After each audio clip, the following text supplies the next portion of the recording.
हाय, नमस्कार। मैं विनोद सिंह। मैं इधर बाई रोड गुजर रहा था तो हमने कुछ किसानों को यहाँ पे असहज देखा तो रुक गया।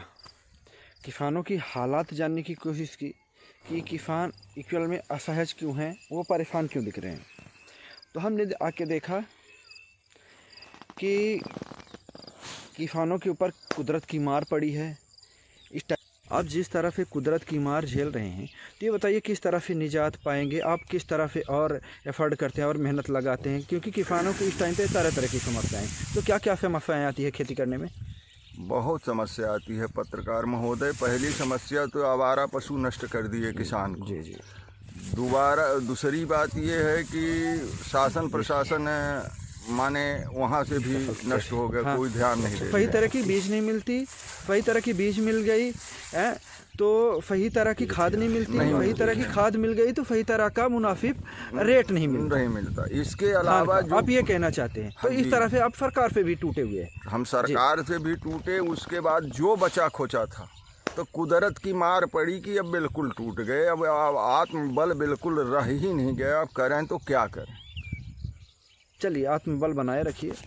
अब कितना आत्मबल, किसान कितनी लड़ाई लड़े, किसानों की स्थिति है। आप ये जानते होंगे किसानों को भगवान का दर्जा दिया गया है, पेट पालक माना गया है। तो यदि आप इस तरह से टूट जाएंगे तो देश कैसे चलेगा, लोगों का पेट कैसे भरेगा?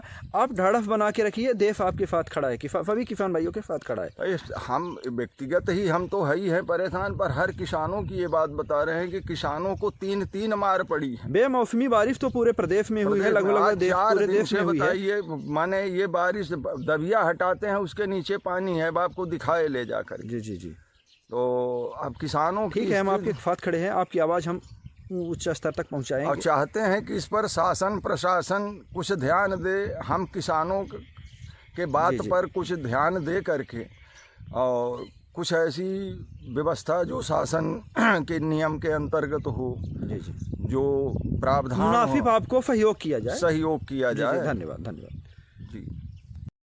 आप भी तिवारी जी हैं? जी हाँ। आपने भी ये खेती की है? जी हाँ, खेती की है ना। हम इस टाइम पे आपकी मनोदशा समझ सकते हैं। तो इस परिस्थिति से आप किस तरह से निजात पाएंगे?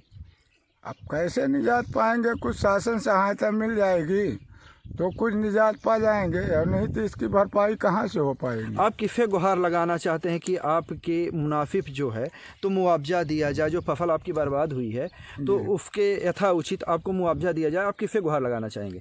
क्योंकि इस टाइम पे मध्य प्रदेश में किसी की सरकार तो लगभग है नहीं है कि चुनावी कोई घोंफड़ा हो, आपको कोई अतिरिक्त मिले लाभ। या पूरे मध्य प्रदेश में इस तरह से हालात है तो पूरे मध्य प्रदेश में कोई घोंफड़ा करने वाला इस टाइम पे तो है नहीं। आप किससे गुहार लगाएंगे या किससे आशा करते हैं कि साथ देगा आपका?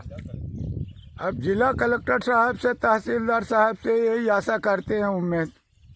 लगभग कि आपकी आपने कितने ये एकड़ में या कितने रकबे में धान की खेती की है? 2.5 एकड़ में किए थे। तो आपकी भी पूरी फसल बर्बाद हो गई है? जी हाँ, बर्बाद हो गई। यही है आपकी खेत? जी हाँ, जैसा कि हमने दिखाया भी है। जी हाँ। यही यथा स्थिति लगभग पूरे मध्य प्रदेश की फसलों की है। जी।